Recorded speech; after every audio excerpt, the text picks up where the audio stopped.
Hi welcome to జోష్కెన్ blogs. మన చిన్నప్పుడు అయితే స్కూల్ నుండి వచ్చాక ఖాళీ టైం దొరికితే బయటికి వెళ్ళి ఆడుకునేవాళ్ళం. కానీ ఇప్పటి పిల్లలకి అంత ఖాళీ కూడా ఉండట్లేదు.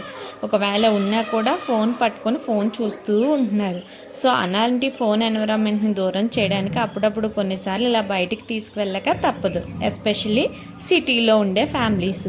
సో మేము కూడా ఒక వీకెండ్ ఇలా బయటికి అయితే తీసుకొచ్చామండి. మాకు దగ్గరలో ఒక ఎగ్జిబిషన్లో అయితే ఇలా ఫారెస్ట్ ఎన్విరాన్మెంట్ ఉండేలాగైతే సెట్ చేసి పెట్టారనమాట.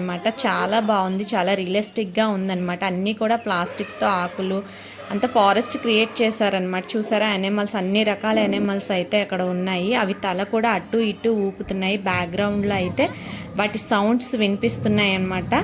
చాలా అంటే చాలా బాగుంది. ఆ లైటింగ్ అవన్నీ కూడా చాలా బాగున్నాయి. పిల్లలందరూ కూడా చాలామంది పిల్లలు ఉన్నారనమాట. వాళ్ళు బాగా ఎంజాయ్ చేస్తున్నారు. మావాడు కూడా ప్రతి అనిమల్ పేరు చెప్తూ, తెలియదు ఉంటే వాళ్ళ డాడీని అడుగుతూ ప్రతిదీ చూసుకుంటూ 1 by 1 అలా నడుస్తూ వెళ్తూ ఎంజాయ్ చేస్తున్నాడు అనమాట. చాలా అంటే చాలా బాగా అనిపించిందండి. చిన్నపిల్లలకి ఏది చూసినా అద్భుతమే కదా, వాళ్ళకి తెలియదు కదా అది రియలిస్టిక్గా కాదా అనేది. కానీ ప్రతిదీ కూడా కొత్తగా అనిపిస్తుంది, చూసేది అద్భుతంగానే ఫీల్ అవుతూ ఉంటారు. వయసు పెరిగే కొద్దీ అంతా సర్ప్రైజ్లు నార్మల్ అయిపోతాయేమో, కానీ చిన్నప్పుడు ప్రతి చిన్నది కూడా సర్ప్రైజ్ లాగా అనిపిస్తుంది కదా. సో అలా ప్రతిదీ చూసి వాడైతే ఎంజాయ్ చేస్తున్నాడనమాట. నాకు కూడా ఈ థీమ్ చాలా బాగా నచ్చింది. సో వెనక బ్యాక్గ్రౌండ్ వాయిస్ అయితే నేను యాజ్ టీజ్ ఉంచాను, మీరు కూడా ఆ మ్యూజిక్ వింటారనేసి. Thank you all.